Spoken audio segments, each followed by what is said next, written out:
ඉවරයක් නැතුව වස්ස කඩාගන්න වැටෙනවා. තොර තෝංචයක් නැතුව ගස්වැල් අඹරගෙන හුළඟ හමාගෙන එනවා. එළියට බහින්ඩ බයයි. කෙහෙල් පඳුරු ටිකක් කඩා වැටිලා, මල් ගස් කඩා වැටිලා, පාර දිගේ ගස් කඩා වැටිලා. ගෙදරට විදුලි බලය නැහැ. ඒත් අපේ රටේ මහා දරුණු විනාශයක් වෙලා මිලිමීටර් 500ක වර්ෂාපතනයක් ඒවි. මහවැලිගඟ අඩි 50ක් 60ක් උඩින් ජල කඳ ගලනවා. කටුගස්තොට නුවර එළිය මාව නැල්ල යට වෙලා. දෙයනේ අපි කවදාකවත් හිතපු අහපු දේවල් නෙවෙයි මේ සිද්ධ වෙන්නේ. දේශගුණ විපර්යාසයත් එක්ක කාන්තාරවලට ගම් වතුර එනවා. කඳුකර ප්‍රදේශවලත් ගම් වතුර. මේරිගම, දිවුලපිටිය, මිනවන්ගොඩ අයටත් අත්තනගලු ඔය නිසා ජල කැල්මක් ඇති වේවි. ගංගා නිම්නවල පහත් බිම්වල ජීවත් වෙන අහිංසක මිනිසයන් ගැන අපේම සහෝදර ජනතාව ගැන දුකයි. හැකිතරම් පරිස්සම් වෙන්න.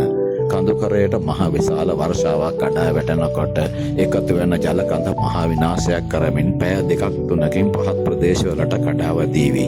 මහා වැව්වල වාන්දරටු එකපාර විවෘත කළාම කියන අමාරු තරම් වේගයකින් ජල කඳ ගමන් කරાવી.